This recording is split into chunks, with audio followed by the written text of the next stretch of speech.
Ah, shit. We are live. We are awake, and we are ready to talk some sports. Alex, how you doing, brother?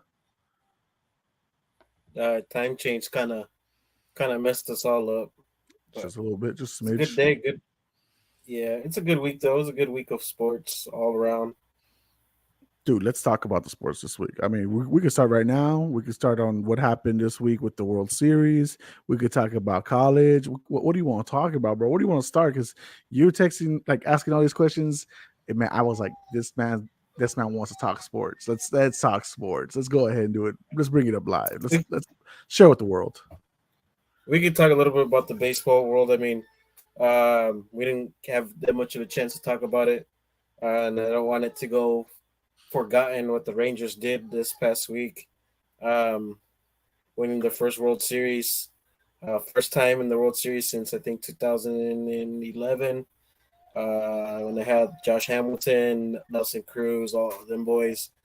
It just feels good. I mean, I'm not from Texas, but ever since I've moved down here, I've always liked the Rangers more than I did the Astros. And then after all that cheat, the scandal happened, it made me hate the Astros even more. I'm just happy the Rangers won. I know a lot of people were saying this World Series sucks because we had the Arizona Diamondbacks. Nobody expected them to beat anybody in the freaking in the playoffs. Let alone they weren't even supposed to make the playoffs. They just Yeah. got a few lucky games towards the end of the season, and the Cubs also lost. Kind of helped them out a lot where they were able to squeeze in, but they made some noise. Um, I know a lot of people are giving a lot of hate to Alec Thomas in the outfield. He let the ball go under his glove. I think he's going to be all right. He's a great center fielder. He plays for Metzko in the and whenever they have the whole when they represent the teams or whatever, and he's gonna be all right. Other than that, man, Corey Seager is a freaking monster. He proved it all throughout the whole playoffs, and he just came alive when Garcia went out. So kudos to that, man. Uh, I just I just hope fucking baseball comes back around because I'm excited about my Cubbies. They let Belly walk. Hopefully they could bring him back and Strootman walk. I don't think they're gonna bring him back, but we got three Gold Gloves in the Cubs organization, so everything looks promising. We have a lot of money in the cap space, so it should be pretty good, man. A good off season. Dude, so let me ask because it's a big deal, obviously, right? It's baseball. I'm not gonna pretend like I'm like I know shit about it. Right? I played baseball. Shit, I played 1 year in high school baseball. But as far as the MLB today, I don't know. I don't know enough info to be like talking about it. That's why I told you get you on your own pod of this, and we'll make it happen. Just like tonight, Alex. If we do this more often, we'll just call this the Midnight Rodeo. Me and you just fucking talking our The shits. after hours. Exactly, brother. Like we'll just talk. Well, because we got a lot to talk about, bro. There's so much sports going on. We don't got enough time. And then this next month, we're gonna be doing like nothing but drafts. But I wanted to ask you, how crucial is it for the world of MLB for like a new team to rise and be a champion? Because obviously this is the Rangers' first title, right? They've never won it. They came close, like about what 10 years ago, somewhere about something like that, a few times, but they just never came into fruition. And then this year they finally do it, right? You saw the rise of Garcia and everyone fucking falling in love with him. Sager, just been crushing it everywhere he's been. How important was this for the Rangers overall for them to come out on top? That's a good question because I was asking myself this question in the middle of the World Series. I mean, in the middle of the playoffs, because I grew up watching the Yankees, the Red Sox. Even back then, the Diamondbacks were pretty good. The Cubbies were always in it, but they would never win it. But those old school teams, especially the Red Sox, man. Like I was watching the Red Sox play a lot, and the Yankees, and it feels weird not seeing these teams. Even the Cardinals. The Cardinals had one of the most disappointing years. Like, and Yeah. I'm from Chicago, so we're supposed to hate the Cardinals, but it kind of sucks not seeing those teams. But then I'm like, man, we're spoiled. I was real spoiled growing up watching those type of teams. But I think it's good for MLB though, having new guys on the block. For a long time, the Astros were really bad. Yeah. Until they got the trash cans out and then everything changed for Yeah, them. I mean, and then like it was good watching them come up. I'm like, man, these Astros they came out of nowhere. And of course, they had that the '04 season whenever they went to the World Series against the Sox, and at that Yeah. time I lived in Chicago, and that was a pretty big deal too. Watching the Sox and the Astros, and then again, the White Sox won. You never saw the Astros again. You never really saw the White Sox again. So you saw those teams back up like the Red Sox and the Yankees and stuff. But it's good for the MLB because I think it like these younger kids they're not able to see the Red Sox or the Yankees. Now they think the Astros. They're going to be thinking the Rangers are the new team. Even shoot now the Rays. The Rays were never that good, and now they're always good year in Yeah, year out. we Even the had that Atlanta, 1 year Tampa was winning every sport. and then the Atlanta Braves, they look good, and the Phillies, I mean, it's good for the baseball world to see different teams in it. Even though they say, man, this is bad for ratings, I personally don't think it is. Shoot, we had the Washington Nationals win it a couple years ago too, and a lot of people didn't like that. I was like, damn, that's pretty good for baseball seeing teams like that come out. Yeah, especially for those markets, right, that don't have as much Yeah, as like popularity as far as those sports. Like I can relate because as a Spurs fan, that's literally what I grew up listening to. Oh, well, this is lowest rating ever. I don't give a fuck, bro. This is great for us. Like, what do you? This is good for yeah. the market. This is good for the city. This is good for everything over here. Like, fuck your ratings. You'll get your money. They'll get their money no matter what. That doesn't. Like in the end, ratings doesn't even affect you personally. What the fuck does that matter to you as a casual viewer or anything like that? Unless you're the the TV program that's hosting like ESPN or ABC or whatever, like that shit don't matter to you. That you ain't making bank on that. It's important for the city, and that's what I can relate to. That yeah, like relating to the Spurs, a lot of people say, "Oh man, the Spurs, it was so boring watching them play whatsoever." But like, yeah, but they were winning, and it looked Yep. good winning, even though it looked boring. And then the same thing with the Rangers. Oh, the Rangers can't win because they don't have a good bullpen, they don't have a good pitching staff. But yeah, but they won a different way. They won with their bats and they won with base running. Yep. That's a weird way of winning nowadays. But I mean, I guess it's the new game now. I mean, you don't have. I was one of the ones that said, man, you need a good bullpen to win in the playoffs, and they proved me wrong, man. That bullpen came alive towards the end, but it was their bats and their base running that kept them alive in this playoffs, and it was pretty cool. Right. Now, man. Well, congratulations to the Texas Rangers, bro. I don't know what this means for the future with them. Like I said, I don't know enough to really like go out there and talk about their contracts or anything stuff like that. So good luck to them for next year. Hopefully they can go back to repeat. But if not, hey, at least you brought freaking trophy to to the city of Dallas and all that because the Cowboys ain't gonna do that. And we might as well just get into it. The Cowboys versus the Eagles tonight. Dallas wasn't able to capitalize in the mistakes that the Eagles made to rally and make the comeback. Alex, you mean you got 10 toes down on your team, but Dak's got like 4 toes out of bounds on 2-point conversions. What was your thoughts on the Eagles and the Cowboys game, bro? I think it lived up to the hype, man.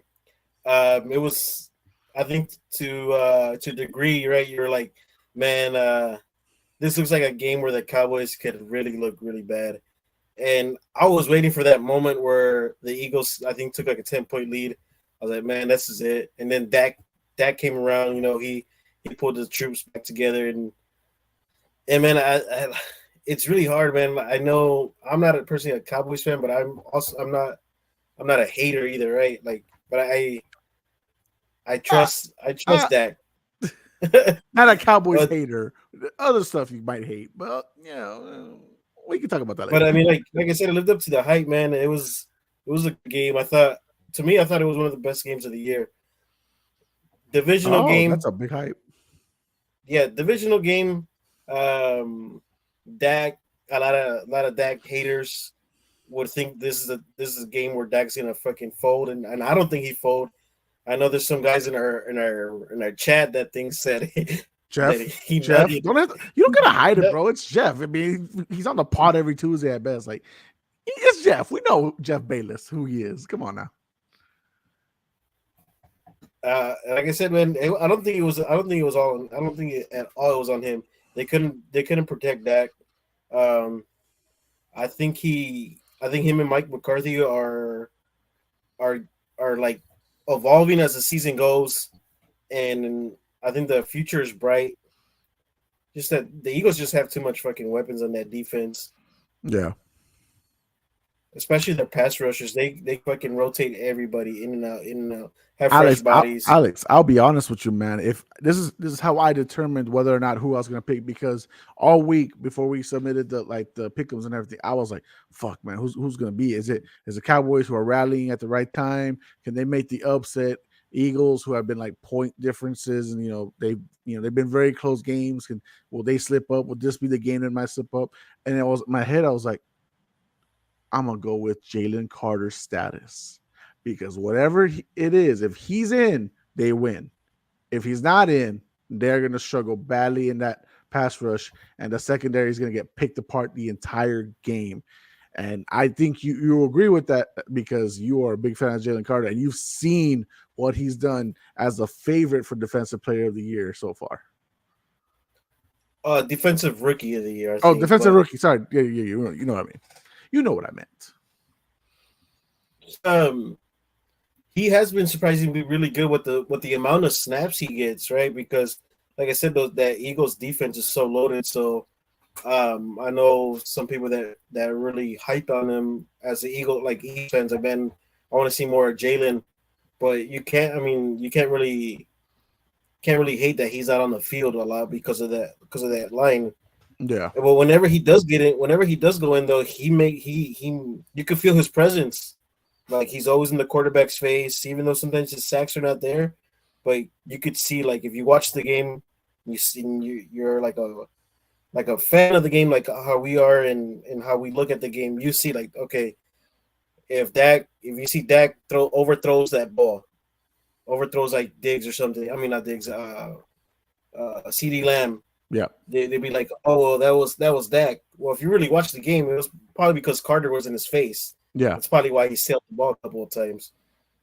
Yeah, he looks good, man. That's a big factor. That's having a nose guard like that could determine a game like this. Alex, we have a first time viewer, second time subscriber. He is asking, is Jalen Hurts elite? I mean, if we want to categorize tiers, Alex, I mean, where do we have them? Because a lot of us had them obviously in our like top four preseason. Marco, if you're awake, get on foo. Just ask for the link. Um, but I would say he is struggling to capitalize from last year, but he's not costing his team the games, if you know what I'm saying.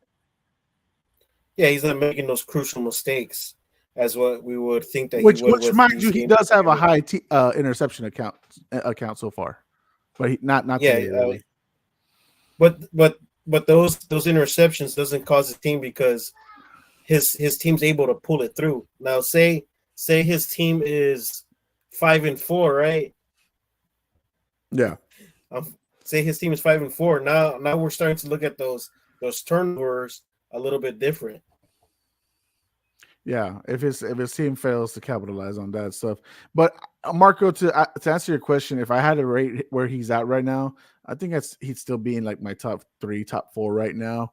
I think he's still bumping up. I mean, obviously, a lot of the people that want to criticize the Eagles right now are also not taking into account all the rushing touchdowns, aka the brotherly shove, the tush push, and all this other stuff, right? Because he does have a high overall touchdown count right now, if you count everything. I mean, here's the thing. People want to say, like, sometimes they want to say, like, oh, he's a runner like Lamar Jackson. No, do you see the pretty passes he throws? Did you see what he did with AJ Brown last week or the last like 5 weeks?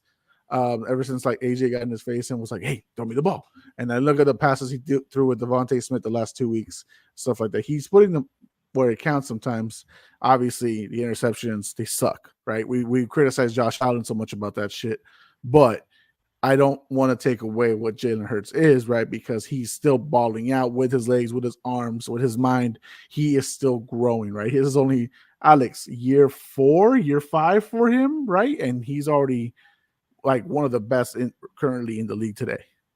Yeah, and I'd be the first to tell you guys that I've always told you guys about Jalen Hurts when I wasn't really high of him coming out of college, and man, he made me eat those words because after year 2, year 3, I'm like, man, this guy's a different player.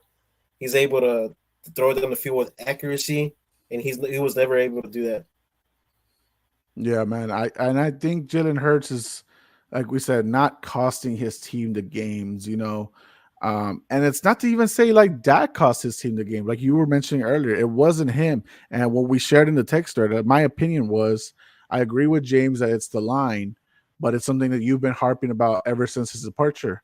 The run game is not the same. Tony Pollard is not the guy to lead the backs. I think a lot of that does have to do though with the fractured leg. I don't feel like he properly healed from it, or either that he has a different mindset now because because sometimes when you break a bone, Alex, not everyone recovers the same mentally from it. Yeah, I don't know what your thoughts on that. Obviously, you felt that they needed Zeke. They should have kept Zeke. This was a mistake by them. Tony Pollard is not an RB1 in your opinion. I was really like upset that it did. Like I said, I'm not a Cowboys fan, but I could see it from like, man, they need that. I mean, they need Zeke because he was the type of running back that you could count on for those tough yards in between the tackles. Tony Pollard, I thought he was gonna be able to he was gonna struggle. You could pretty much say it's the same line, even though James said this is not the same line. It pretty much is the same line from last year. So some guys are just struggling a little bit more this year. And I'll tell you right now, if Zeke was in behind this line, he'd be able to pop 4 yards, hard yards, where Tony Pollard couldn't because he doesn't have the muscle for it. Well, not only that, it's like they don't even have a backup for it, right? Like the uh what's their names? Rico isn't, producing as much yards. And then that young kid who is his dad's in the staff. What's the name, Alex? I'm blanking right now. It's middle of the night. I think it starts with the V. I forgot, but Well, they're anyway, pretty much the same back, right? Like a yeah. catch back. He's not. They're not really the backs that you count on in between the tackles, and that's where they're missing right now. Rico, Doddle, and Deuce Vaughn. There you go. That's what the Yeah, names are. I looked them up. Yeah, they've been very quiet. Obviously, Deuce Vaughn's a small guy, so you kind of have some hesitancy, especially like he's what your height, I would say, right? yeah, Yeah. So he's really he ain't that big. yeah, so I think that's the hardest thing right there for them. Marco is saying, I think Dallas lacks a running back and also a slot type receiver that helps you get ahead of the chains in tough situations. The thing about that, maybe they are because Michael Gallup has really not done much this year. He hasn't come out to be the guy that Jerry thought he was. I mean, Jerry forgot he had CD and Amari, right, to like make Gallup look good, and he chose Gallup over Amari. Foolish mistake, obviously. CD Lamb, they tried the whole year in the beginning to like put him in the slot only, right? That was a fucking stupid idea. Like he's a how would you say? He's a versatile. He's a different, like he has different tools. You know what I mean? Like he fucking he's A hybrid. whatever. He's a Yeah, hybrid receiver. yes. You could put him in the slot. Did you see that they lined him up in the backfield even too, just to have him on a linebacker? You That can't was lock that up. was Yeah, you can't yeah, lock it's him up in perfect. one. You can't lock him up in one spot because that's not who he is. He's a Yeah, versatile. He's hybrid, like you said. He can do everything that you need him to do. You need him to run the ball. Do you need him to pass it from the slot, from the X, from the Z, whatever you need, he got you. You just have to use him correctly. And we see that the last few weeks he's been blowing up like crazy, and we love it. That's the kind of shit you need to see from CD Lamb because he is really good. And give him props because I said a lot of shit about this before the year. He doesn't drop many passes anymore. And he was previously, I think you can agree with that, Alex. But this yeah, he's been actually very protective, catching the ball, securing it, making sure he doesn't drop it, and they're doing well. Brandon Cooks, I don't feel like they're using him correctly. I think that's one of the mistakes is that they still haven't adjusted because Brandon Cooks is a deep threat. And you have CD everywhere else on the field. There are times I don't think Dak is either seeing Cooks or the play is not going for Cooks enough to put him out there. I think they're relying maybe a little too much on Jake Ferguson. He's not a bad tight end, right? But I think Cook should be maybe getting a little more of the attention than Ferguson. What do you think, Alex? yeah. I think today you saw a little bit more Ferguson because I said in the thread too, the Kobe Dean has been. I never really liked the Kobe Dean coming out of Georgia. I always thought that he always had struggled, uh, locking up tight ends, locking up receiver backs, and obviously Dallas saw that, so they were eating him up in the middle. I Yeah, guess it's just pretty much a game plan, right? Because I didn't even think Ferguson was gonna pop off like that. And then I guess they saw too, like man, the Kobe Dean can't really guard him, so let's just attack the middle. With Cooks, I seen sometimes too, like some glimpses of them trying to attack the outside, hit some deep shots. I don't know. I just think you need to get give him a little tunnel screen just to get him going, just to get the ball in his hands, right? Because shoot, you get a 5 yard out or 2 yard curl or whatever, yeah. just having the ball in his hand is dangerous because he's so fast. Just get him going. No, I get you completely. Personally, I think both teams are fantastic. They're doing what their thing right now. Obviously, the Eagles have one loss. It's to the Jets. It was a bad game, but I think next meetup we're gonna see another kind of tight knit matchup like this. I do think. I know it was asked in our text thread. Can Dallas beat the top teams? I think so because it's not like they've only had two chances, right? It's for me, it's not the same situation as we're going to talk about right now with Miami. I think they can compete, right? And we'll see them fight the Eagles again later this year, and then we'll see them against the Lions in Week 17. I think that's going to be a huge game personally to determine who's really going to be like that. Could be the game that makes Cowboys division winners or a road team in the playoffs. That's just me. I don't know what you think about that, but I do want to move on and talk about the Dolphins Chiefs game. Big matchup this morning, 8 a.m. for us Central Time people, 8:30 a.m. Obviously, different time zone over there in Germany. But we saw the Chiefs go with Patrick Mahomes and Travis Kelce take on the Dolphins with Tua and their former teammate Tyreek Hill. What a game. It became more in the second half. But in the first half, Alex, we saw a trouncing from the Chiefs. They were pissed that they got a humiliating loss the week before against the Broncos. What were your thoughts going into this game? Why did you choose the Dolphins over the Chiefs? And what are your thoughts coming out of this game? I honestly thought Miami's defense was going to be the key factor to the win. I think the defense held up second half. They that was my big factor of this game. I knew like a lot of people were like, man, this is gonna be offensively a shootout. I'm like, no, KC's defense is pretty good. Their secondary is really good, and having Jalen Ramsey back, I think, was a big factor with the Dolphins. That's one of my. I guess that's why I picked the Dolphins to win because I thought the defense was going to be able to make more plays. Um, Other than that, man, I think both quarterbacks kind of struggled. Honestly, man, Yeah. I really do. And it was like I said, it was defensive battle. Uh, It it was a kind of sucked it that was a tale of halves, Alex. It was a tale of yeah, till halves. the half. Yeah, because I mean the Kansas City Chiefs didn't really do much in the second half. They didn't do And I anything. don't know, about y'all, but when was the last time we seen Patrick Mahomes with under 200 yards in the game? It's been a while. I don't think we've ever seen that before. What did he do last week? Was it 200 yards? I mean, obviously that game I think that game's I different. think You can put an anomaly and asterisk or whatever you want on that one, but no, I get what you're saying. For me, Alex, like here's the thing. I said this before. We debated about it. I can't pick the Dolphins to go out and beat a playoff team and pick them until I see it. Right? They're still growing. Right? This is only second year of Mike McDaniel. Hopefully, a first full year of Tua playing healthy. Right? We don't want him to go back to what happened last year. Obviously, I think the adjustments were greatly made in the first half. In the second half compared to the first half. Right? We saw the run game pick up. That was a huge factor, key factor, I would say, that we needed to see Mostert get in more. The blocking had to be better because if it was Devon Achane, I think it would have been a lot quicker sooner because he's younger. yeah. But Mostert's still a track star, right? He still got some, jet fuel in his fucking legs. But That was a big factor. It came close, man. It came real close to seeing the comeback fully happen. But obviously, key turnovers in the game. Tyreek, I feel like he let this.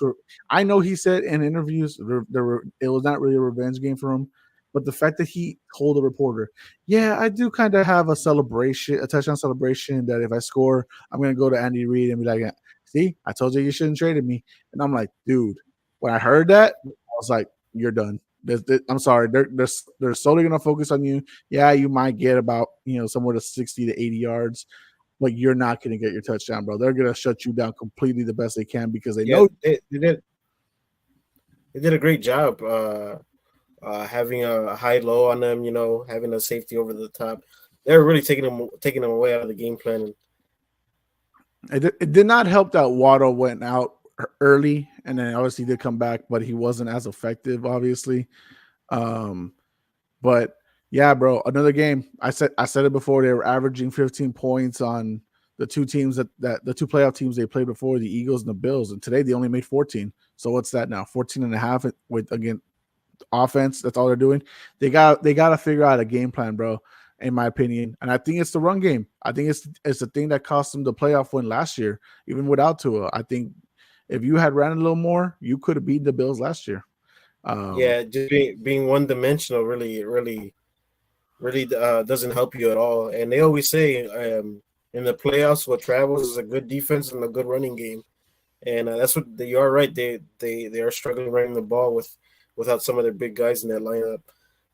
But going back, we're talking about the Dolphins, but let's talk a little bit about the Kansas City Chiefs because Yeah. their defense has been holding it down throughout the whole year. Top 10, top And 10, top 10. they're creeping in. They are creeping into top 10 right now. They really are. Okay. But their offense. I was just listening to it right now too. Um, Struggles. yeah, it's crazy that they're middle of the pack, and they are 7-1. That is crazy, right? 7-2, 7-2. 7-2, and they're struggling on offense, and that could be dangerous because you're like, damn, this team is struggling offensively, and they are still at the top of the AFC. It How the hell is that happening? is it the receivers, or is there something going on with the coaching, or the top of the table, Travis, Patrick, and Andy? What do you think? What is the main key factor in that offensive struggle? I think, like I said, Patrick has been real blessed with having Andy Reid as his head coach and having some good receivers early on in his in In his his tenure, in his career. yeah in his career. And now he's kind of having to put everything on Kelsey and on himself. Um, and and a lot of people are saying, "Oh, it's Matt Nagy, bro." They are running the same offense they had whenever what's the name was there, Eric. Or What's his name? enemy. Eric. Yeah, they're running the same offense. It's Andy Reid's offense. It's the same shit, and it's just that some of the you've seen it early on. The receivers sometimes drop the ball. They're not on the same page. Patrick Mahomes sometimes overthrow. It seems like he's overthrowing the ball, but it's just that miscommunication with the receiver. That's why it looks bad on Patrick Mahomes sometimes. So they're not on the same page.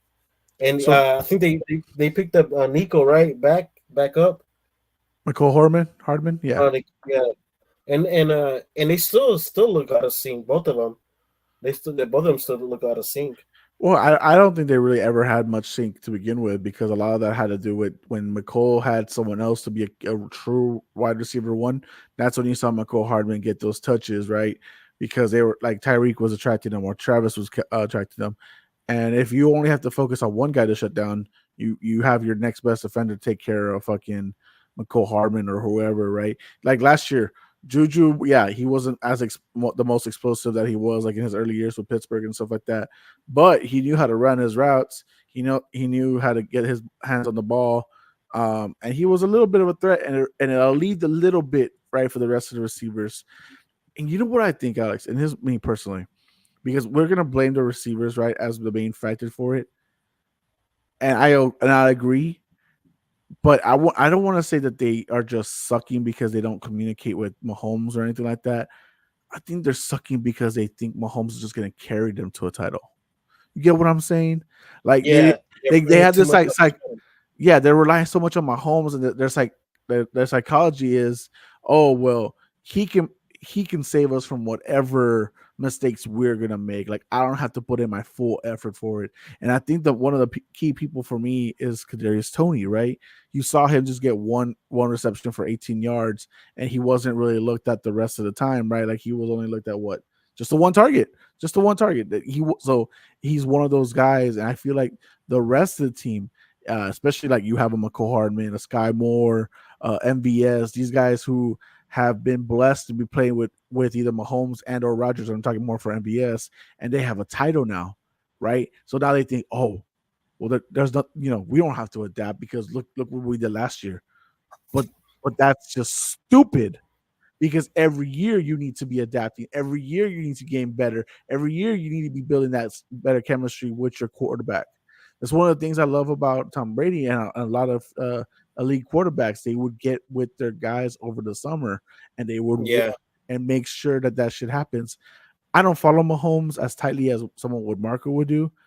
I don't hear about that kind of shit happening on from his camp. And I'm not saying he's not working out and trying to get better with these guys, but I don't hear that kind of like mill and all that stuff like that. And maybe that's him. Maybe that's something he needs to adapt on for something forward with his guys, whatever guys he gets in the future.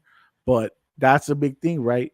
One of the You've heard me before say it, Alex. If you're going to be the highest paid guy, you have to back it up all the time, and that's all year round. That's not just in season. That's just not preseason workouts and stuff. This is off season stuff you need to be doing too to make sure that you are succeeding. Because if not, I mean, I get it. He has 2 Super Bowl rings, 2 MVPs, 2 Super Bowl MVPs. He's going to probably be, in a lot of people's eyes, a lock Hall of Famer.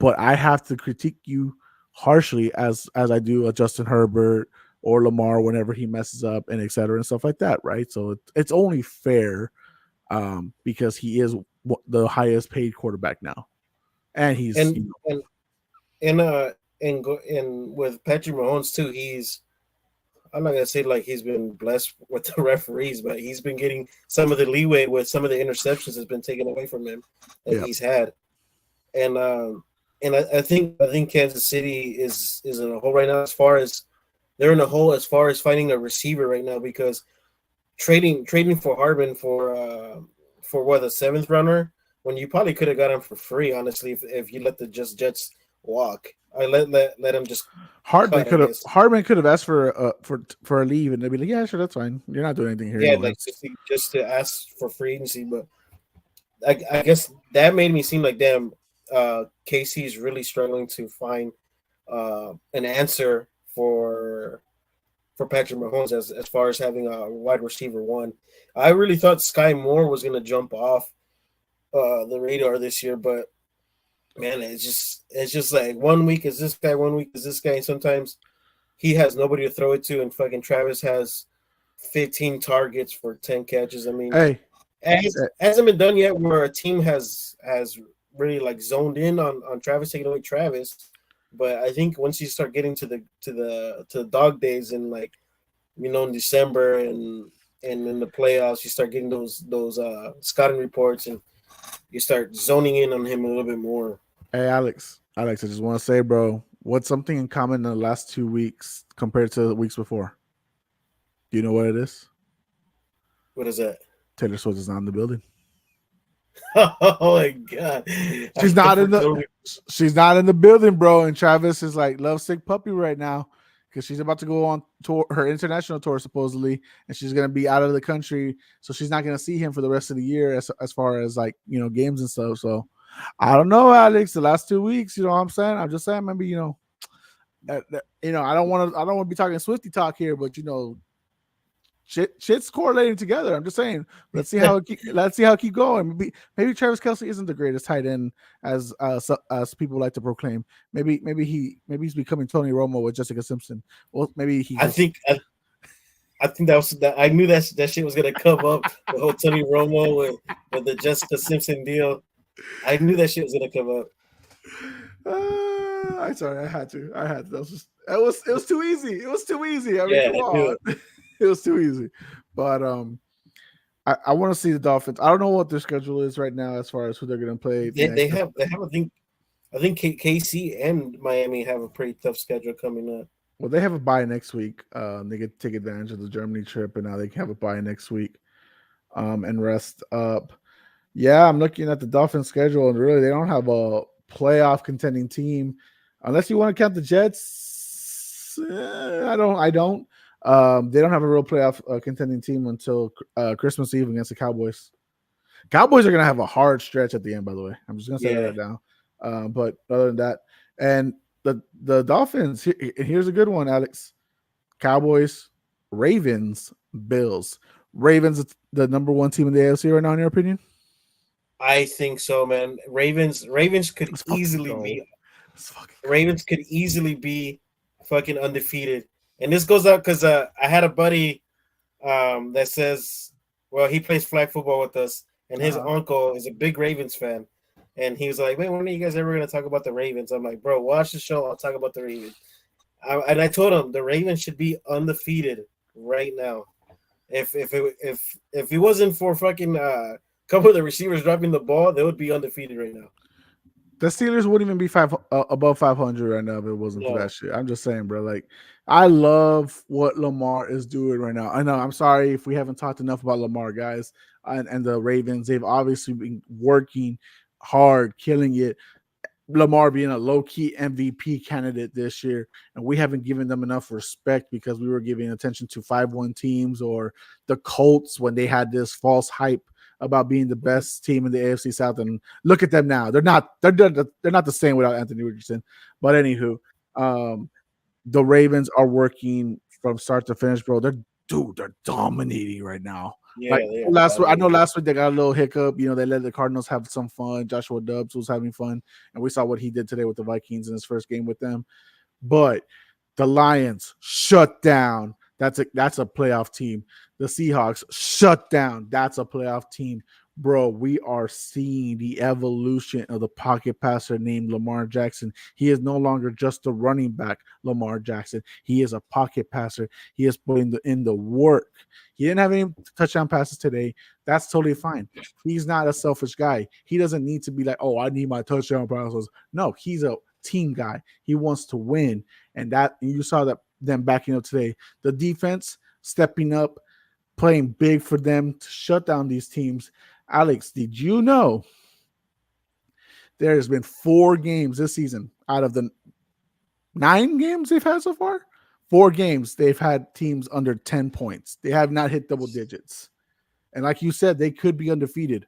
They could have been the Colts. That was a hiccup. They could have been the Steelers. That was a hiccup. But these are the mistakes you make early on. And you kind of want to, Alex, so that later Yeah, you want to get on, those. you want to Yeah, get those out the way so that way later on you'll be fucking up the other teams and they can't stop you. And the Ravens, my Super Bowl pick, they're looking real good right now in the AFC. yeah, man. Um, fuck that defense is fucking. I think that's the best defense right now above the 49ers. Yep. That defense has been real crucial, man, for those wins. And Lamar Jackson, shit, yeah, he's top notch MVP right now. Hey Trey, is he still not in the top 20? Is he still not top 5? Talk to me, Trey. Talk to me. I told you, bro. You put this man healthy. He is taking this team to the playoffs, and he's ready, dude. He hasn't been able himself to be in the playoff since they beat the Titans and then lost, I believe, to the Chiefs the following round on that year. I think it was like 2020, 2021, something like that. Either way, he hasn't been able to because he hasn't been healthy. Now he's got a chance to come back. And if you see Lamar in the playoffs, bro, be afraid because he is stepping up. It doesn't matter. They don't have a true wide receiver one right now, right? Like it should be Zay Flowers. Sometimes it's OBJ like it is tonight. Sometimes it's Mark Andrews. They don't have a true one. They're playing team ball. They're looking selfless. I wish they still would have maybe traded for a running back because God knows we don't need them dropping like flies. But there was a rookie that made a touchdown today. So fucking congrats on that shit because we need people to step up for the Ravens. I know our brother-in-law, he's a Lamar fan, he's a Ravens fan, and he wants to see them grow and do better. But we can, as long as he stays healthy, Obviously, we don't pray for any injuries for nobody, but I think he can make it far to the Super Bowl, and I think he could win it. I personally do. The AFC is the best conference so far, the best teams. And sorry to say for anybody who's the Eagles, Cowboys, Lions, any fan from the NFC, I don't feel like y'all have enough to beat an AFC team in the Super Bowl. I'm sorry, it's just true. I don't know if you feel like that, but that's how I feel. Yeah, the AFC is pretty much loaded. On I think the best defense is on the AFC, and I think Detroit could. I thought Detroit was able to keep up with the Ravens, and man, they're in two different ballparks right now. Bro, did you see the stat that at the Raven? I know it was the Ravens. That was another team. Sorry, I'm getting ahead of myself. But either way, the Ravens are shutting down every team right now that they've been playing as far as the NFC side. Last 3 weeks have been all NFC teams killing it. They've been doing their work, good shit Yeah, like that. but that's crazy as how the Ravens are playing. They got some teams chasing behind them in their own division. And you said it right. I think you sent a thing on X. Yep. Everybody in their division right now It's a is in the playoff team. playoffs. Yep. That's crazy, man. That is crazy. Joe Burrow looks like he's back. He said it today after the game. He's able to run now, and that team looks scary now. They really do. They look good. Alex, come on now. You gotta give him a little more love than that, bro. Come on, bro. It's a team sport. I'm gonna give it to the team.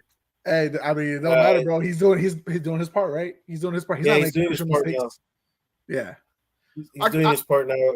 After those 80-yard games. It was kind of hard, man. I was like, man, that's pretty tough. Even for me being a Joe Burrow hater, I guess you could call me. It was pretty tough to see. I was like, man, it sucks seeing Joe Burrow like that, though. But other than that, man, the Steelers are winning ugly, but they're fucking winning. It's so crazy. They're second in the division. They should.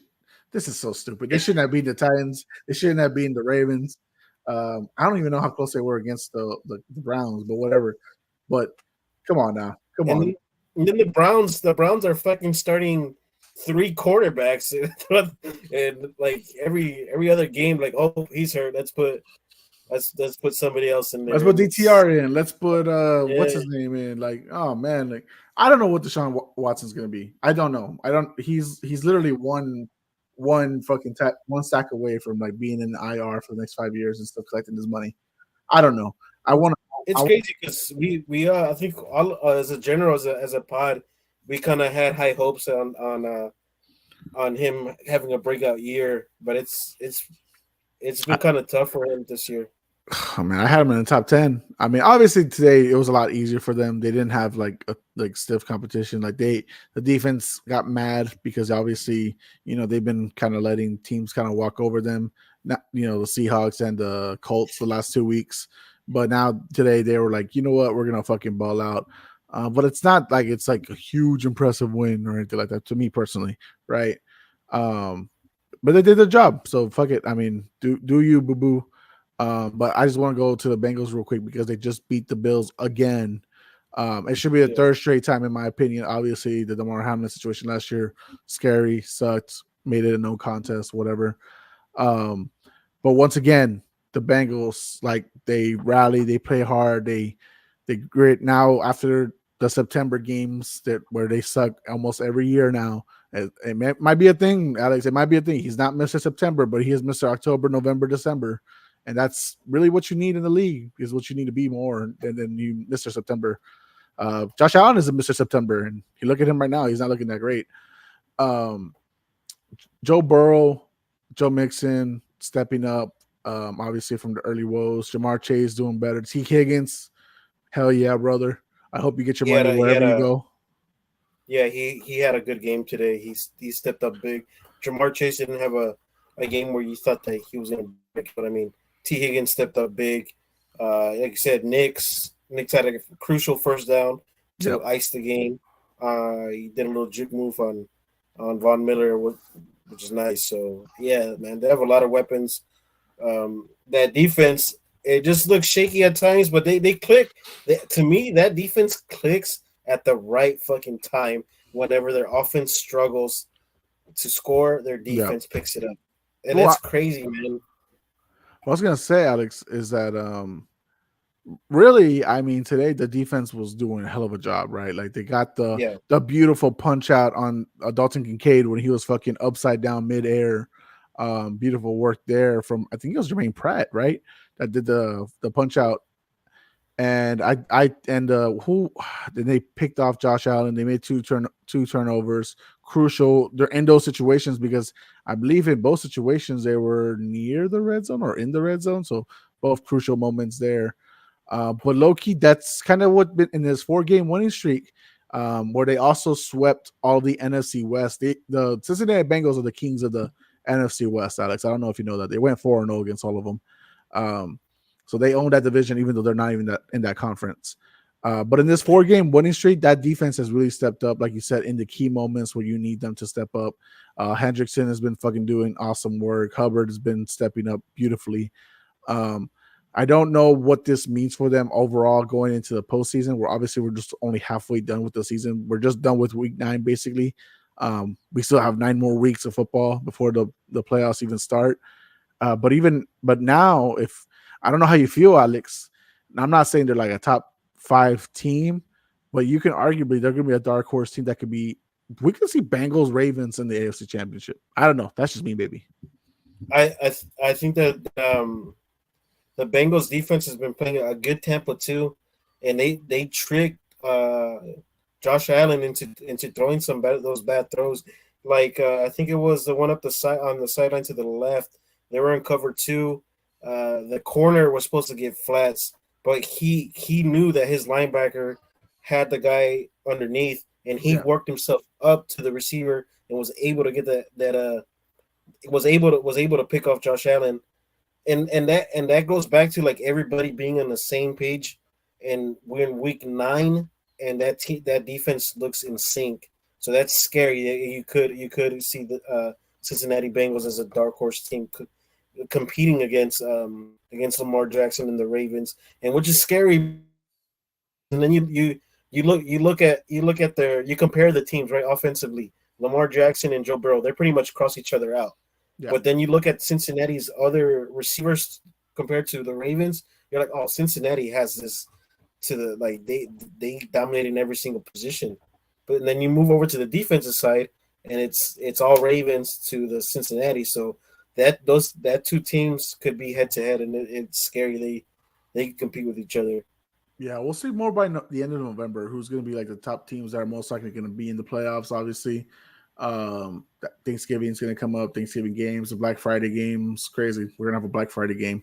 I don't know how many people are actually going to watch it because people. Well, they do online shopping now. But anyways, it should be a key, interesting moment there.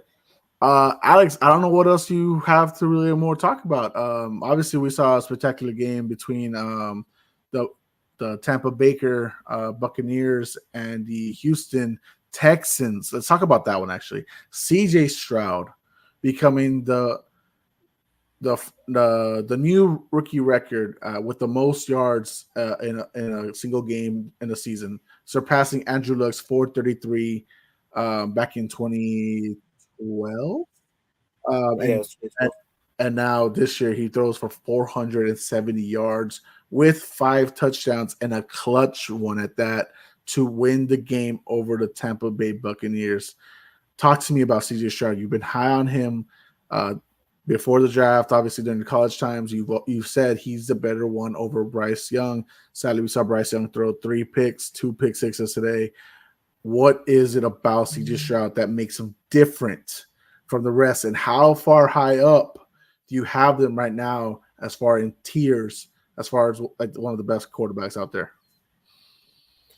going back to him, like how much praise I got from him is that he's always been counted out coming out of high school. Never really got a big scholarship offer until he went to a 7-on-7 tournament, and one of his own receivers who was getting recruited from Ohio State and went up to Ryan Day and's like, you need to get this quarterback and get him here at Ohio State. and bro, he ever since then he's been balling out. Um, Coming out of college, a lot of people had, oh, Bryce Young is better than him. Will Levis is better than CJ. I'm like, bro, CJ's the guy. He has to be number one overall. I think we saw it too. Was it Josh McClown? Yeah, McCown? McCown, Josh McCown. Yeah, he wanted CJ, and I think when we saw, we're like, man, yeah, that's the guy they need to get. And Alex, just I don't know if you know this. The entire team wanted him. They got vetoed by the boss, by the owner of the team. He that's wanted Bryce. that's crazy, man. Bryce. I think Bryce is gonna be all right. He's just struggling way too much. I think CJ could do better on that Carolina team than Bryce Young is. You could pretty much say that offense are basically the same thing, and Bryce Young is. I mean, and CJ is just balling You know what out. I'm gonna say, Alex? I'm gonna speak for the Houston Texas fans. Fuck that shit. Good that they got Bryce because Houston is one of the franchises in Texas. Now that the Rangers won, they're the only team in Texas that has yet to win a pro championship team, a championship at all. Right? Like they don't have an AFC championship. They don't have a Super Bowl. So now they're last. Now they're playing catch up. And for me, Alex, as a guy who's now watching more CJ Stroud, watching his highlights in college, watching him now in the pros, dude, I think it's a blessing that he's not on that team, to be honest with you. I don't think they're having that scheme right for Bryce Young. I mean, imagine Bryce Young beat CJ Stroud last week, which is one of those fluke games in my opinion, right? Yeah, But whatever. It was a low scoring, blood game. But CJ Stroud, bro, the poise, the confidence. He's not afraid of shit, bro. He's got the charisma, the leadership, the motivation, and it's one that I saw last in Joe Burrow. That's why I've been so high on Joe Burrow. It's because you have the talent, but what is your tangibles? What is this other things that make you step up from the others, right? And I think CJ Stroud has that, right? He's making Tank Dell, another rookie, look fucking fantastic out there. Nico Collins, a guy who a lot of people wrote off, were ready to be like, oh, dude, he's a wide receiver three, or he's an XFL ready, whatever you want to say. Look at them now. Dalton Schultz, a guy that was essentially pushed out of Dallas and people mocked because he got a lesser contract in Houston. Look at him balling out. He is making this team look good, especially right now when they don't even have a run game because Damian Pierce has not been playing well this year. And today he didn't even play today. So while his team needs him to step up and carry them, he is doing that. Obviously, the defense allowed 37 points from the Bucks. What did he do in like what is it 45 46 seconds? Marched down the field and took it. And they didn't even have a kicker, Alex. They had a running back doing field goal kicks yeah. and punts. They didn't have a kicker, bro, and they still managed to come out on top. Come on, man. It, That's the kind of shit I like, and bro. it starts from the top. It starts from the head coach, and D'Amico, man. I was high on D'Amico coming whenever he was getting interviewed Yeah. with all these from all these other organizations, They brought and him it home. was a perfect match. Perfect match. He's a hometown Houston guy, right? Played his career there, and he even said himself, man, I'm blessed to be the head coach here in Houston. Yeah. He always loved the city, and he wasn't bad himself whenever he was there too. So like I said, man, there was just a match made in heaven with him and CJ. A lot of people say, well, he's a defensive coordinator. Well, yeah, but he's a players coach. He's a type of coach where the players can relate to and rally around.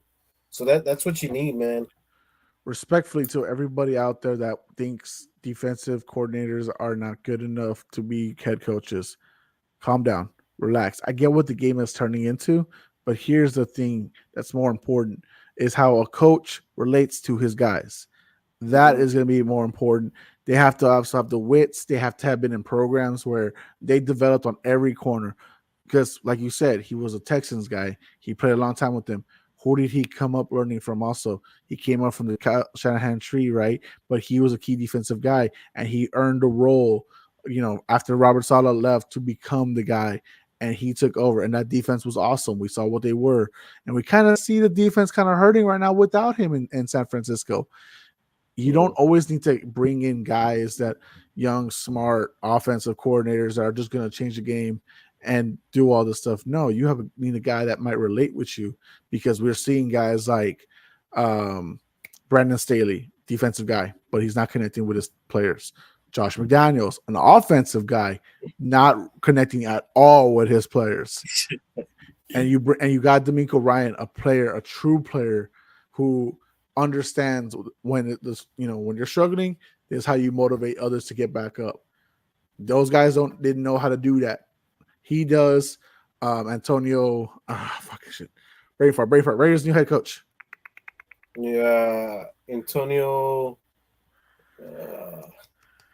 Dude, it's late. This is what happens when you he got played for the, he played for the Giants. He played for the Giants. Yeah, he played for the Giants. But y'all know who we're talking about. Antonio Pierce. Thank you. Fuck, Jesus Christ. Pierce. Antonio Pierce.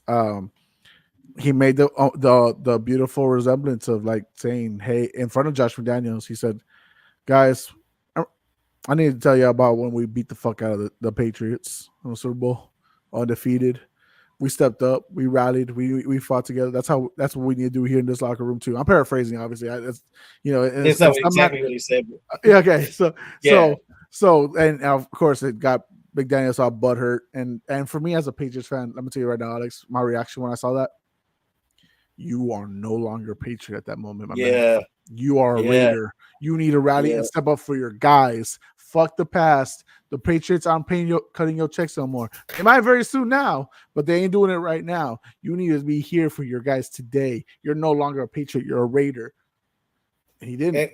Exactly how I felt whenever I saw that. I understand you went through some battles there in New England when Tom Brady, and of course you're gonna hold that with your heart forever. Yeah. But whenever you're in another organization, none of that shit matters, man. You're riding for that team that you're coaching, and whatever can motivate your team, man, fucking motivate them. If that means take some shots on your own team, fuck it, man. So be it. Your team, you have a talent around your team. Fucking, there should be no reason why fucking Devontae is not getting any looks, man. And you're an offensive coordinator, and you can't dial up anything for him. That's saying something. You need to get your guys motivated, and so be it, man. Take some shots at your own team. You can't do that shit, man. That's fucking soft. Do whatever you need to do to get your guys. And like, if you're in that role, if what he said, if Antonio Pierce said that, and the team rallied with that, you back that up, because obviously your words aren't reaching right now. You need to build chemistry with your guys and relate with them, and you get better, and everyone gets better, bro. And here's my thing, and I'm gonna go on a fucking rant about this. You motherfuckers coming out of the Patriots, Joe Judge, Matt Patricia, Josh McDaniels, y'all ain't fucking Bill Belichick. Y'all can't do what he did. Y'all haven't earned that shit. So y'all can't bring that Patriots way or fucking no fun league shit to the new teams. No, you need to make your own team. You need to bring the best out of your guys. You can't have Devontae Adams, a fucking top, sometimes number one receiver out there, and make him look like a fool. You can't make Jeff look good with his prediction of top 12. You can't do that. You have Devontae Adams, but you fucked up because apparently, did you see the report? Josh McDaniels thought Tom Brady was going to come to the Raiders. No. So that's why you benched Jared Carr, because you thought Tom Brady was going to come play for you? Fuck no. Tom Brady knows better. Tom Brady was done. He knew at this time, you know what? I am going to stay retired, but I'll be your boss. I'll be a minority owner. And you know what, Alex? I don't think Mark Davis had the true full cojones to go ahead and say, cut Josh McDaniels. I think Tom Brady whispered that in his ear. I think Tom Brady told him, you know what? Yeah, that would have been fucking cool if you were like, you know what? We need to get rid of his fucking ass. He's a minority owner, but, like, bro. The thing is, the thing is too, like if you didn't want to take any shots at your old team, right? Going back to the whole shit that happened in the locker room, that shit would have never got out if you just be like, let's ride with it. And nobody would have ever fucking heard that until he's the one that he fucking, you know what? You can't say that about my old team. None of that shit would have mattered. Like, who cares, bro? Nobody's gonna hear this. This is between us. Nobody's ever gonna hear this. But guess what? You turn that shit down. Not everybody knows what fucking happened, and not everybody thinks you're fucking soft. That shit never would have got out. Like, dude, whatever happens in the locker room stays in the locker room. But whenever a fucking team is so divided like that, bro, like that shit's gonna come out. And if Mark Davis was the one that fired him, kudos to him after he heard like what happened. It was. What It was happened him. to Leopard.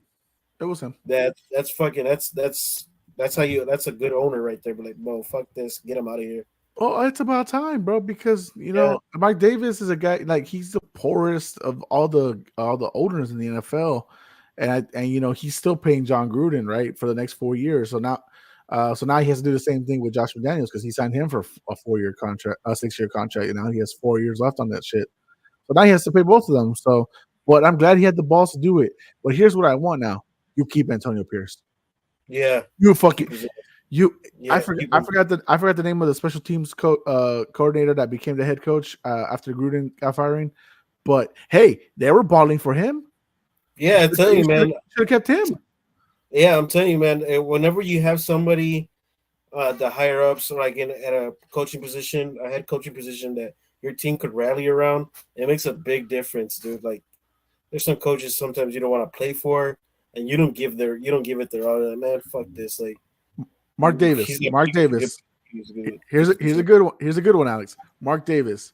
You have a championship team on your hands right now called the Las Vegas Aces, led by Coach Becky Hammond. If you don't see them succeeding with a fucking head coach they can relate to, and turn that around for the Raiders, maybe you shouldn't be the owner anymore. I'm just saying. Yeah, Because Antonio Pierce has rallied that team, man. You see the videos where he's just talking to them, smoking bro. cigars. Oh my God, smoking cigars. He has their full respect. Like Yeah, there is like, bro, like change this. Like I don't know if Aiden O'Connell is gonna be the guy, right? They played who they played today, and it was, whatever, right? Like it is what it is. But I'm just saying that I think we got something going on here, bro. Like with this team, I know you were asking if they can make the playoffs. I need to see more about Aiden O'Connell against the tougher teams, obviously. But man, I mean, I don't know. Yeah, Max maybe Crosby's a guy, dude, on the defensive Max side. Crosby is a Maybe, beast. I love that guy, bro. I love him, yeah. bro. Hey, imagine if they hadn't fucking pushed away Chandler Jones still, and you had both of them with Antonio Pierce as the head coach. Oh, Yeah, I that would don't have been know, nice. bro. But I know Chandler Jones got his own shit going on. But all right, man. We gave a lot of props. We talked a lot of shit right now about what happened today and this week and all that stuff. Caleb Williams crying, losing Oh, again. oh, man. I still like him, Alex. I don't know. Him and was it Michael Penix? Uh-huh. They dueled out this weekend. Um, Close. It was close. It was close. Caleb could have caused his team though with a couple of fumbles but they rolled his way, so weren't able to see that on the stat sheet. But he had some pretty impressive throws. One throw where everybody was giving him the hype, and I'm like, bro, that's the same throw that Zach Wilson did in his pro day, or even in the game. So I'm not too high. I don't know. There's a lot of guys in this fucking draft class, so we'll see. Both our teams are 2-7, so I don't know, man. It's gonna be a rough fucking end of the year for both our teams. And then we still have the Cardinals and Panthers at the bottom, and you have the Panthers pick, so you have the number one pick regardless. Yeah. And the Cardinals have the Texans pick. I think the Texans will be fine with because Will Anderson, other than today, has been balling out really well. Zone. Yeah, he'll come into his own. Yeah. I don't know. It's just been a rough patch for us. I think even the Broncos. Their biggest win, or I guess you could call it their Super Bowl win against KC. They haven't been all that too. So I don't know, man. It's been tough year for our teams. Here's the top 5 picks right now, Alex. It's the Cardinals at 1, Chicago via Panthers at 2, New England at 3, Bears at 4, and then the Giants at 5, who just probably lost Daniel Jones with an ACL tear. Time to bail out. Time to bail out. You should have never signed him in the first place. All right, so Arizona's not getting a QB, are they? I don't think so. What No. he looks like, no. Because at first we thought they were, right? We thought, you know what? I think they're gonna trade maybe Kyler Kyle Murray. But whenever I saw that they traded Josh Dobbs, I'm like, okay, they're gonna work in Kyle Murray this year, and I think they're gonna keep him. Hey, and if Kyler Murray comes back, steal some wins, move up the ladder in the draft picks, doesn't get the number 1 overall pick, but maybe you want to be low enough, maybe to get Marvin Harrison Jr., and that's the real weapon that you want to go for. That's exactly what I was thinking. I was like, man, if they get Marvin Harrison, I would be pretty much done watching the draft this year. So that's who I want. We're not gonna do a get together again and do like 4 hours of that shit again. God, I was not at Trace. Not at Trace. Not at Trace. We're not doing it at Trace. We can't do that. That was too far. Yeah, Trey, move closer to San Antonio. You're not even in San Antonio, Bato. You're fucking more like in El Paso. Bro, it's gonna be tough. My wife wants the Patriots to win games. Like today, I picked against the Washington because Washington gave up everything. So did I. I picked the Patriots to win, but here's why I picked the Patriots to win. Because of what they let go this week. Yes, exactly. That's what I was thinking. And I was like, oh, that should be enough. Nope. Nope. Yeah. It's weird though because Mac Jones looks good one week and then this week can't seem to find his receiver, and I don't know, man. It's inconsistent. Juju is doing all right. He's still recovering in some ways. Fucking Jalen Reagor was out there. I should tell you how bad we are. Jalen Reagor is playing. He's getting minutes. Like that's how bad we're doing right now. And that man can't catch shit. He can't even catch a cold. And he's in Boston, and that shit's cold as fuck already, probably. Now, man, I have Speaking of minutes, I guess we could talk about your guy, Wemby. All right, they lost it in overtime. I don't blame Wemby because you know what? They didn't give him the ball down the stretch. And if you pay attention to what happened in the second game against the Suns, after the Suns caught up and tied in the fourth quarter, what did Wemby do? Demand the fucking ball. Get those minutes. Get those points, Alex. He rallied the team back and won us the game against the Suns, making us 2-0 against the Suns on the road, brother. But today, I don't know what. Here's my thing. He's obviously Wemby is not the leader of the team yet, right? That title belongs to Devin Vassell, right? You know, for the people who don't know who Devin Vassell is, he's the guy who's fucking can shoot his shot, steal your fucking ball, and probably steal your girl too. But Devin Vassell, he's hurt. Groin injury, right? He went down after the first half against the Suns on Thursday. He's going to be day-to-day. He didn't play today. Obviously, he was heavily missed, right? The Spurs took a huge lead, 22 points, I think was the highest they got. Scotty Barnes said, nah, I ain't going to be KD, man. I ain't going to be Devin Booker, brother. I want to win this game. And he, OG, they rallied. And Jakob Poeltl, former Spur, they rallied, bro. And they got the job done in overtime. And Jeremy Sohan, Pop, you should have been. How you feel about him, Jeremy? He's not a true point guard, bro. Let's stop that experiment, please. Trey Jones is the right guy. He's every time Trey Jones is out there, bro, we have the best plus minus out there to date. And when you have Jeremy Sohan as the guy stop, bro. He's not a point guard. He's too selfish. I'm sorry, but it's not. Don't stop the experiment. To me, he doesn't even look like a point guard. Like he doesn't look. He doesn't try it. I don't know, man. I like the guy, but like today he should have just been benched because he was like 2 for 8, 2 for 9. He wasn't passing the ball very well. He was kind of acting like he can drive it up the lane and walk around with it and do whatever, and then shoot a shot and miss it. You know who I thought I was? I was like, you are a fucking thrift store, DeJounte Murray right now. What are you doing?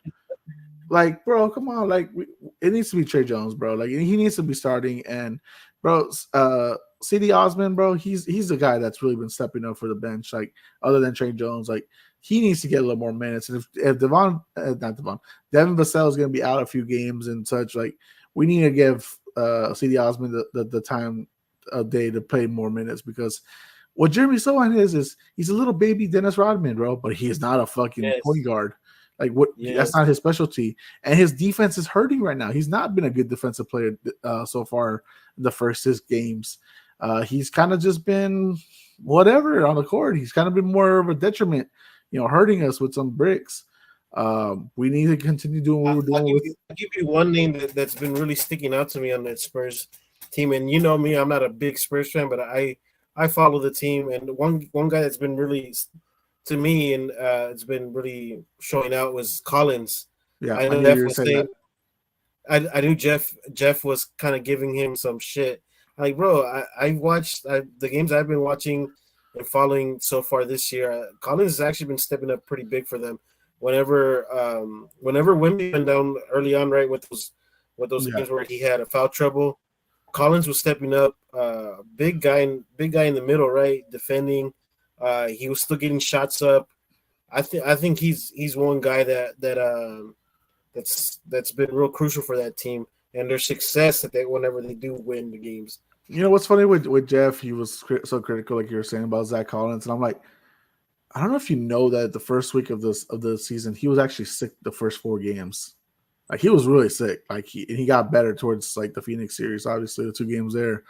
But he was sick. He was still doing all right and not putting but he was ill, obviously, right? And that's gonna slow you down, obviously. Yeah, but like, what do you expect? What do you expect your center, who is the 5th option on that team, to do? Right? Whenever you are center and the 5th option, you're not putting up 10 shots a game. You'd be lucky enough to put 5. At least 5 shots. You're the 5th option. You're the center. Your job is to defend and grab rebounds, which he's been doing. And then whenever he does get his chances to shoot and score, he capitalizes, man. And that's all you could ask for. You can't be mad at saying, like, bro, he's not putting up these big numbers in the points column. Bro, that's not his job. No, his job is to grab points. Yep. Be the big guy on the low block, get the rebounds. And look, he's getting a lot of help from right. Hey, 5 blocks from Wemby. Boom, boom, boom. Fucking snatching it. He's like, I told you, it's like this motherfucker better get at least 3 blocks a game. Hey, be honest with me though. I know Jeff said, "Oh, he's like top 5, whatever in the league right now." No, what were your thoughts after that game against the Suns? The second goal.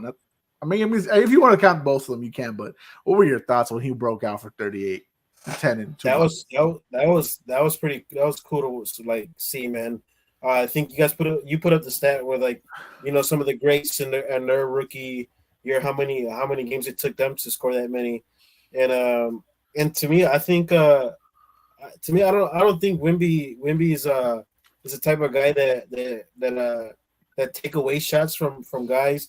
He won't put up those oh, that's a bad shot. He shoots good shots, and like it's not a bad shot every time he shoots it. He knows when to pass it out. Sometimes that was crucial of him whenever he was getting it in the block, and Williams was guarding him in the Dallas series or the Dallas game. Yeah, and he was passing it out. And that was that was him being a goody two shoe, right? Like first game, he doesn't want to be selfish. And that's exactly what I was gonna say. That was my fault because Wemby didn't want to put up a bad shot. He was looking for a better shot. Yeah. To me, I was like, man, you know what? I do kind of take that back because Wemby's not gonna shoot a turnaround like 17-footer fadeaway or something like that. He's not gonna take that bad shot. He'd rather pass it out, look for a better pass, and that's kind of like me reflecting on some of the games that he's been having this year, where I'm like, man, he needs to get around this guy, or sometimes he can't, man. He's not big yet. He doesn't have the muscle yet. Dude, you know how much of a student of a game he is, bro. Like you see so much resemblance of like some of the like great players out there, right? Like obviously KD was his guy, so you see his shooting motions like the same as KD's. Obviously KD is the more perfect guy, right? Because he's done it for like the last 15 years or so. When you see like there are times that he does want to test out that turn away fade like Dirk, and he likes to come Yeah. in and he likes to come in for the low block like Giannis. He's looking at a lot of guys in the league, his current and historically, and you can see a lot of resemblance of their games in him. Because he's a student of the game, bro. He just loves the game so much.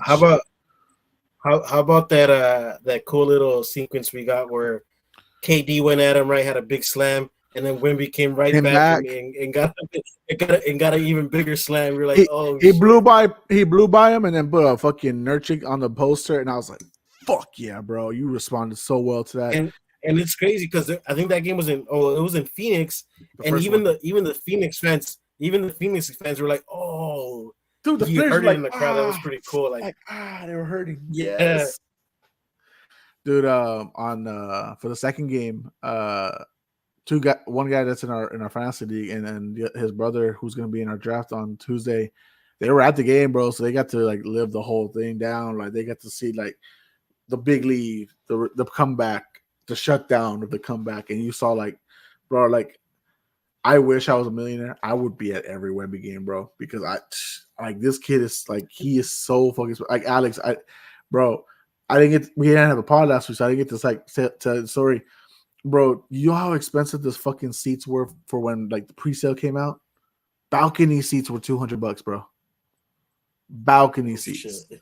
So like I get them though, right? Because I want to be at the game. So like I get them, so I'm good. Come to find out the day of the game, those same seats, those sections, they're now down to like $80 or whatever. For some reason, like some seats opened up and down they're like $80 and shit like that. I'm like, do you know how much I just dropped for each ticket?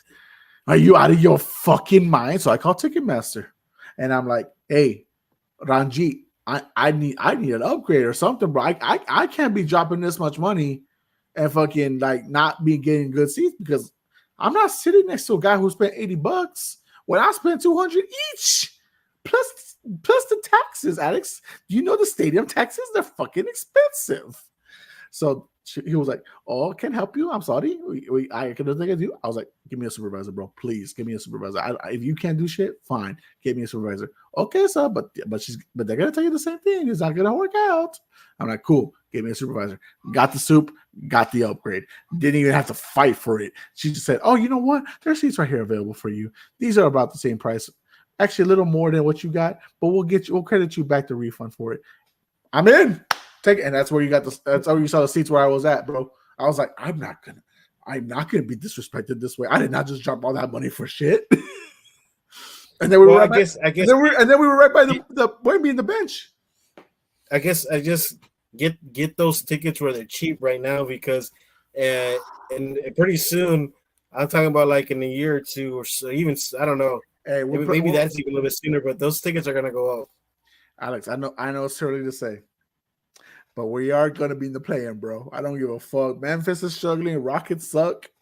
I mean, I'm just saying, we're going to be in the play-in, brother. And then by next year, we're in the playoffs. I don't give a fuck. I'm saying it now. It's crazy because, like whenever you guys had said that, I'm like, there's no way. But then I looked back at some of the drafts that's happened, like, in years past. Dude, the Bulls, whenever they had the number one pick, they didn't make the playoffs. Yeah, Derrick Rose comes in. He takes the Bulls to the AC, and they go the distance with Boston in 7. So I mean, I don't know. It could happen. I mean, Wemby looks good, man. He looks like he could carry this team. It's crazy though because he's like not even fucking. I'm sorry to interrupt. Like I'm gonna say, like we're not full playoff ready because we saw how the Clippers spanked us. To be fair, go on. Yeah. To be fair, yeah. Well, that team has a bunch of vets though. So I mean, defenders, two-way players, like two-way players. So like, hey, we're gonna take advantage of James Harden now, baby. Though we're gonna take advantage of James Harden. You got no defense, bitch. Like we got you now. So like, I mean, having the Clippers, I mean, losing to the Clippers is not bad. It's not like damn, we lost to the Clippers. No, I mean that was a hard-fought battle. That's a playoff team. So, and it came down to like pretty much, you know. It's Kawhi one way, could win one way. It's Kawhi, it's PG-13, it's Russ. Like those are like Yeah. fucking experienced guys. Zubac's a really good role player. Guys on their bench just they know that they do the job. And Ty Lue's not a bad head coach. Players that played on Team USA. I mean, these guys are no pushovers, and fucking, like I said, man, Wemby's super young, and he's only gonna learn the game, and everything looks promising for the Spurs. Like I told you guys in the past, man, the fucking NBA needs the Spurs back in the playoffs. It's the same thing when we go back to the MLB. The fucking MLB needs the fucking Yankees and the Red Sox. The fucking NBA needs fucking the Spurs back in the playoffs. Yep. Hey, Luka looking good, bro. I'm just saying, Luka looking good, bro. Yeah, man. That we were treated for a badass game, weren't we? Oh yeah. That was a badass game. My brother-in-law also got tickets. My sister's boyfriend, they got tickets to go watch that game too. So he's a big Spurs fan, and he's like, man, I don't care we lost. That was a badass game. Yo, we shut down Kyrie, and the one moment we put Trey Jones on the bench and let Sohan be the lead defender, he makes a bucket clutch three. Kyrie's not been really the guy as far as what they thought he might be. Maybe he'll get better. I mean, we'll see. It's obviously still Luka's team, so it is what it is. But the NBA is a lot of fun right now, Alex. It's going on. What's going on there? Maybe for you guys, but not as far as my team. Wow, we had a fucking team meeting game 1. That's fucking shit's bad right now for the city of Chicago. Fucking White Sox, one of the worst teams in the MLB. The fucking Cubs choke at the end. The fucking the Blackhawks maybe been the only bright spot, but they're still under 500. Hey, the Bears got 2 wins. The Bears got 2 wins. I saw this girl that's on X, and she's like a big Chicago fan. He's like, and then you guys wonder why we're always fucking mad. Bro, she ain't wrong. One of my because I watch wrestling, and one of the wrestlers is every week. Is it CM Punk? No, it's Seth Rollins. Seth Rollins, there you go. Yeah, and every week I love football when you win, but when y'all lose and you lose a lot, I hate football. Yeah, I hate football. It's a true fan though. I mean, you're fucking mad, but hey, your ass is gonna be on that couch watching that game next Sunday, or you're watching the Bulls, you're watching the Cubs. That's what it is, man. I got like Marco the other day, right? He was fucking pissed because he was going after the guy that said that it was gonna snow all game. I'm like, bro, what the fuck does that have to do with anything? Like, and then Trey's like, dude, take it under the chin, man. Like, you win some, you lose some. Like, bro, like let Trey have this. Like, you just want a Super Bowl. It ain't that big.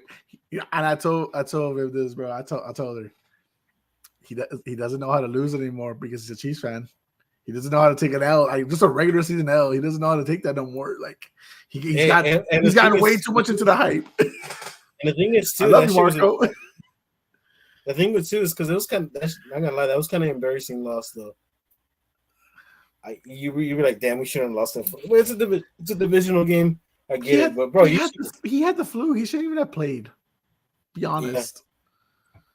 And it's crazy too because I'm the one that said, you know what, I should fucking change it. I was fucking around. I was like, I should change it, and then he's like, no, they're gonna whoop their ass or whatever. And then like, nah, but you saw today's text thread. He didn't call the Dolphins frauds, right? He was just asking, are they frauds?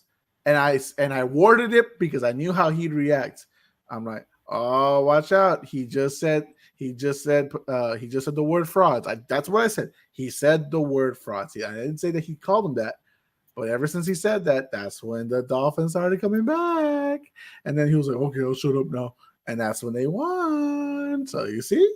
He doesn't like any team that's a threat to Kansas City, and he's saying that. Oh, he didn't want Tyreek to win. That's what it was. He didn't want what?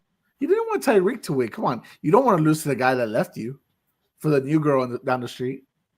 You don't want to lose to your ex and a new boo. That's what it is. That's why he didn't want to lose to Denver. He didn't want to lose to his son. That's like a father losing to the son for the first time. He didn't want that. Ah, Yeah, he's looking at the Gotha, but he's not even looking at the Ravens creeping up. hey, they're not creeping up, bro. They're here. Yeah. Ooh, I'm just saying, bro. They're here. Like we don't gotta worry about that shit. Did they play this year, by the way? I forget. No, I don't think so. God, that would have been a game, brother. Oh man. Okay, what's the Ravens schedule for the rest of the year? Browns next week. Yeah, that's next week. And then a short week against the Bengals. So that's gonna be fun. Then the Chargers. I'm sorry, bro. Justin Herbert is struggling with this team. Like they'll probably win tomorrow, and they better, but they're struggling a little bit. Rams easy. Jaguars. I'm gonna say still win. I don't know. To me, the Jaguars, I don't see them as a threat. Honestly, I really don't. They're getting away with some wins. Yeah, Right? they're getting away with a lot of wins, and to me, I'm like, they're not. They're not a threat. I mean, they could be a first round threat, second round threat. That's where I'll agree with you. Okay. Niners. I mean, by then maybe they'll be more healthy. We'll see, right? Well, maybe Brock Purdy's not turning over the ball so much no more. The Dolphins. I said what I said about the Dolphins, bro. You got to average more than 15 points a game against playoff teams. And then the Steelers, I think they say fuck you, curb stomp, negative 500, Mike Tomlin. It's gonna be a fucking season for them. But I say that's all I got, man. That's all I got. You got any more you want to say from this week? I mean, we were able to freaking spill our guts because obviously we might not be able to on Tuesday because we have 10-man podcast. It's gonna be a 10-man podcast. It should be fun though. I told you guys I don't need no homework, but then I'm like, fuck, you know what? I probably should just in case. That the O-line homework is that killed me. I'm just gonna say that right now. It was the O-line homework. Oh my god! It's not to me. To me, it wasn't the O-line. I think more it's the running backs because there's a lot of tough running backs to pull from. Yeah, but you only need one, so that's the only thing. Yeah, but still, I think I'm pretty familiar with the offensive line because I mean, fuck, I look at the defense, so I have to know what the offensive line looks like. Right. So I'm pretty familiar with the offensive line. Jeff wanted to cheat, wanted me to pick his fucking team. Jeff, we have a 30-second per round thing, so he's gonna fail miserably at times, and I'm just gonna give him like the worst person possible. Like when we do the defense, I'm gonna be like Eli Apple. I'm just gonna throw the shit out there, bro. Like don't tempt me, bro. But guys.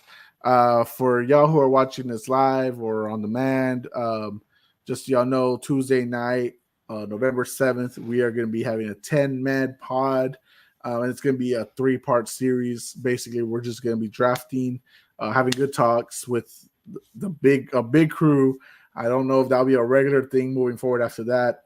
I don't know how I feel with 10 people, but sometimes 6 is also overwhelming. But anyways, I'm gonna love it because it's gonna be big. It's something Trey's been wanting. Last year we did a draft, 2 drafts. They blew up on TikTok, so we're hoping maybe they blow up again. We'll see. But here's the flyer. Basically, next week, this week, all-time NFL offense draft. We're not doing defense. We'll save that for 2 weeks later. But episode 155, all offense. We're stacking up our 11-man, starting unit. Who wins? I don't know. We'll let it up to y'all. Maybe we should put it on Madden. Maybe we'll do a tournament. No, we should do the guy that picks number 1. You put it like on a TikTok, and then you see who votes. Who's the 1 versus 10 or whatever we have. Then 2 versus 9. And then the winner advances or whatever. That'd be pretty cool. Just have the TikTok votes. Community take care of it. Yeah, you go against Trey. I go against Marco. And so on and so forth. See who won.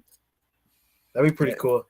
Yeah, I might make it a whole thing because I'll make it like everyone plays against each other right one time, and then the ones who have the most wins, then they go to the playoffs and shit like that. Boom, roasted. That'd be pretty cool. But that's all I got for tonight, man. I mean, this was fun. I feel like there was a lot we had to let out. It was pretty tough because fucking Halloween got in the way and anniversaries got in the way. Yeah, I didn't even notice that your anniversary is like literally like 4 or 5 days after mine. Like fucking crazy, bro. But yeah, you're right. Shit went down. But guys, thank you for watching. Like, share, subscribe. We would truly appreciate it if you do that. We really want to get the number of subscribers up so we can get more viewers, so we can get more likes, so that this fun times like us being in the middle of the night, like me and Alex are tonight, y'all can experience that too. You get that noti bell and boom, like, hey, they're up, we're up. Let's fucking have a conversation. If you ever want to hop on the podcast and have a chit chat with us, you want to debate Jeff for his silly antics about how much he hates Kobe and how much D Wade's not even in the top 50, go ahead. If you want to hop on and bash Marco about his love for the Chiefs, do it. Let's have some combos. Let's have some fun. Alex, any final words on your end, man? No, man, I just excited about the sports world, man. Basketball's back, even though I wasn't really hyped on the basketball thing, but I was still baseball mode. But So basketball's baseball's back. done. Yeah, baseball's gone now, so I was basketball and football talks now, and I'm excited. It's gonna be interesting. Last couple of weeks of the NFL season. Yep, 9 weeks left of regular season, then playoffs. Obviously, we still got what 5, 6 months of basketball left to go. Since we just started, this is only like week 2, week 3. But anyways, guys, thank you for watching. For Alex de la Cruz, the professor, I will say, guys, we are Puro Pizza Sports, and we are out.